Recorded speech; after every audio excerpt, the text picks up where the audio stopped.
Et si vous avez envie d'aller prendre un petit bain de soleil et pourquoi pas de vous plonger dans l'océan, eh bien, cap sur la Polynésie, on va partir à Moorea, juste en face de Tahiti, pour retrouver le correspondant de Télématin là-bas aux États-Unis, Claude Budin-Juteau, qui a rencontré, figurez-vous, sur place l'équipe de Blue. C'est un documentaire qui nous plonge, et c'est le cas de le dire, au cœur des océans pour nous faire découvrir toute la richesse d'un milieu qui réserve encore bien des surprises.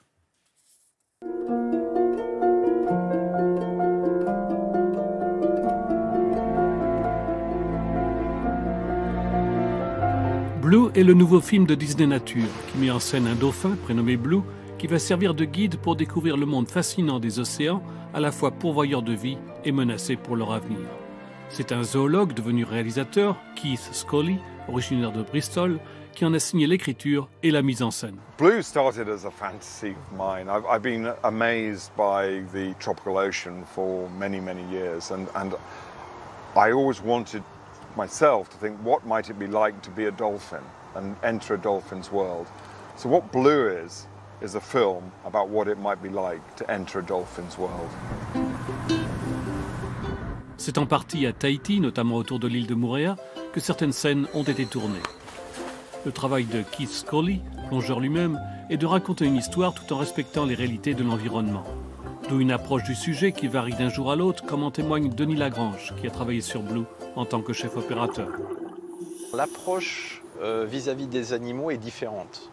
Par exemple, si on fait un tournage terrestre animalier, si on suit un lion et une lionne par exemple, on va suivre le même couple pendant plusieurs mois. Et on va pouvoir les retrouver d'un jour à l'autre.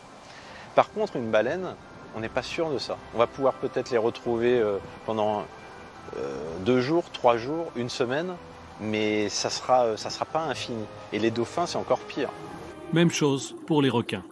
Quand on rajoute à cela les difficultés de communication sous l'eau, du temps de tournage limité par la durée des bouteilles et l'encombrement des caissons étanches pour protéger le matériel, on admire encore plus le résultat final. Une grande chaîne alimentaire se met en place, où les prédateurs et les proies se côtoient. Pour la narration du film, on a demandé à Cécile de France de prêter sa voix. Elle aussi est venue en Polynésie française se mettre dans le bain et nager avec les requins.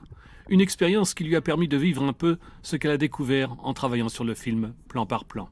Et ce qui était fou, c'est que j'avais tellement vu le film Blue en enregistrant et en revisionnant, etc., pour vérifier que tout était bien. Eh bien, j'avais l'impression, quand j'étais dans l'eau et que j'étais avec les requins et les raies, d'être dans un film de Guy Cholet. Cécile aura aussi l'occasion d'apprendre beaucoup sur la préservation du corail.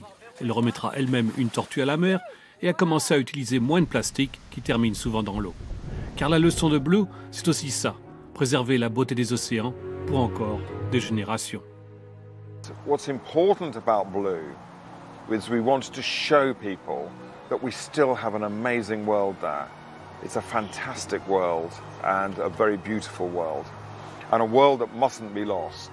And so the idea of the film is to say, look, this is what you have. Now everyone, let's do what we can to make sure that our children and our children's children can go back to this world and see it for themselves.